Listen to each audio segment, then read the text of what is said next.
What's up, everybody? Welcome back to Multiverse Monologues, the podcast and YouTube channel where we travel the multiverse to talk about the fandoms and franchises that we love. Today, we'll be talking about Spider-Man No Way Home More Fun Stuff Edition. Just re-released in theaters with this extended cut. I am fresh from the theater from watching Spider-Man No Way Home More Fun Stuff Edition. I watched it with our co-hosts Ben Rayside and Ethan Wensloff, as well as our good friend Will Victory. Will, shout outs. We love you, Will. Thank you so much for coming. We had our $3 tickets, our $3 popcorn, and my 3 for $5 candy from Walgreens. Don't tell anybody. I snuck it in there. Oh, I know. I'm bringing down the whole movie theater franchise, the whole movie theater corporation. Let us know in the comments if you went to Cinema Day and spent only $3 on your ticket. Let me know if you brought in candy anyway. Anyway, let's talk about Spider-Man No Way Home More Fun Stuff Edition. I want to talk about the gripes. I want to talk about the good things. And I want to talk about the questions I have for the future of the multiverse. But before we get into it, make sure you like, subscribe, and follow us on Twitter at Multiverse Talks and Instagram at Multiverse Monologues, where we keep you updated with all the latest news regarding DC, Marvel, Star Wars, and all things fandoms that we love. Now, with this extended cut of Spider-Man No Way Home, we get to see quite a few scenes that are extra, but not very many of them add to the story. It fleshes out certain scenes, sure, but only a few of them add details to the greater MCU. And that would be the post-credit scene, and I guess you would call the other Daredevil scene an addition as well. That would be influential to the rest of the multiverse. So we'll start with the most important one, the one that you clicked on this video to see. Is there anything in this movie that you need to see for the next Spider-Man movie? And that would be, the answer to that would be maybe. Because the post-credit scene, I'm sure you can find it online, is a recap of their 4 years at school. It's like a school news thing that they put together where it's showing a couple pictures from different years and different trips that they went on, and you see Peter's in those pictures too. But his face is covered up, or he's cropped out. Now this is interesting because it's after the spell had been cast, so everyone forgets Peter, but he didn't disappear from things. His full body is in the picture. It's just that his face is covered up. So not only do people forget, but they also don't have any pictures of him, don't have any. It wasn't like Back to the Future erased from the picture because he's still in it.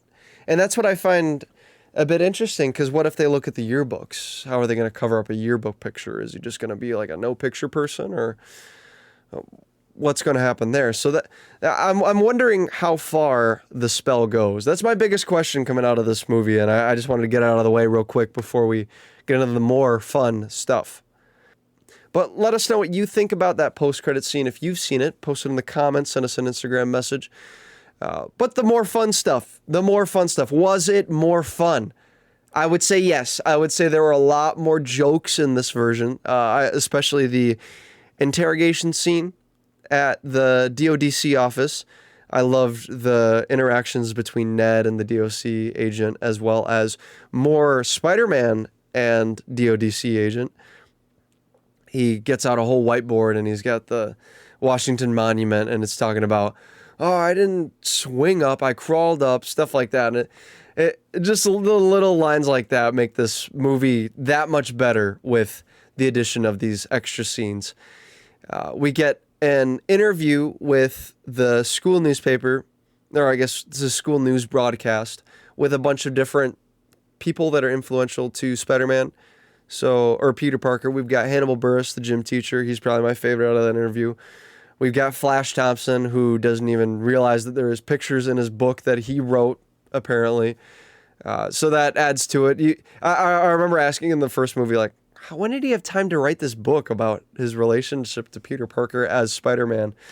And yeah, I should have figured he just bought the book or something like that. He paid off a ghostwriter. Ooh, maybe we'll see Ghost Rider. What do you guys think? Anyway, I liked the J. Jonah Jameson edition. There was another scene with him in it, which was also featured in the special features on my 4K Blu-ray copy of Spider-Man No Way Home, which brings me to my next point and my most important gripe with this movie. The biggest thing that I'm disappointed in Marvel over this movie is that I was promised that these deleted scenes that we would be getting in, that are now featured in the more fun edition, should have been in the deleted scenes in the 4K Blu-ray, because it was promised on the box. When I bought it, when I first pre-ordered it, there was a little sticker on the picture that said bonus features or deleted scenes, something like that, with extra Daredevil scenes. Scenes, plural, not just one scene. If I can find the picture, I can throw it on there for you, but I was really disappointed when I opened up my Blu-ray, threw it in my PS5, and didn't see any extra scenes except for the J. Jonah Jameson ones. There were a couple little scenes, but nothing fleshed out, nothing funny, nothing. They saved all the good ones for the more fun stuff edition. And for the sake of preservation of these great scenes, I don't know where we'll be able to find them. Because these scenes are going to be not on Disney Plus, because Netflix has the streaming rights for these movies. All the Spider-Man movies, that means Venom, that means Into the Spider-Verse, Morbius even, the great cinematic masterpiece that is Morbius. Netflix does not have an extras tab. They do not have a place where all the deleted scenes live. They do not have a place where alternate versions live. What we've seen with alternate versions on Netflix are, the one that comes to mind right now is The Hateful Eight, the Quentin Tarantino movie. They've got both the regular version and then the extended edition split into 4 separate episodes. I don't think that they do a separate title for an extended release on Netflix. I think that it's not worth a separate title. There isn't enough content. It's not like a Lord of the Rings extended edition where it's another hour. It's maybe 10 minutes extra of Spider-Man that we get. But anyway, that's just a little thing. I don't think it's worth fighting Marvel about. It's just a couple extra scenes that they didn't have to give us. I'm glad that they did. I wish that they didn't cheat me out on it on my 4K Blu-ray, but whatever. I'll get over it. So that brings us to my theories about what might happen next, because some questions that we have now that have not been answered by the extended cut are, how does Happy know May if May's relationship to Happy was through Spider-Man, was through Peter, then Spider-Man, then Happy, and Happy's is the same way back? How do they, where does that connection happen? Where is this even going to, are they even going to tell us how this all works? Are we going to get Miles Morales? That's the next question. Because we get him in the games. You can see, I've got the game pulled up there. We get him into the Spider-Verse. I think we've gotten him in a couple TV shows too. But will we get to see Miles Morales live action? It's referenced in No Way Home. Oh, I want a black Spider-Man. I was really hoping he would be a black Spider-Man. And he's right there. He's so close, but we just don't have him yet in live action. I really hope that we get to see him soon. Post your theories in the comments below. Tell us if you liked the more fun stuff edition of No Way Home. Tell us if you celebrated Cinema Day with the $3 movies. Tell me if you tell me what movie you saw, if you saw a movie, if you went out. If you didn't go out, tell me what movie you saw on Disney Plus, Netflix, Amazon, whatever you got, 4K Blu-ray.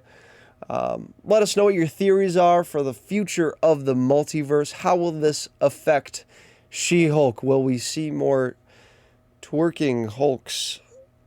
We can only hope not. And until next time, I'll see you in another multiverse.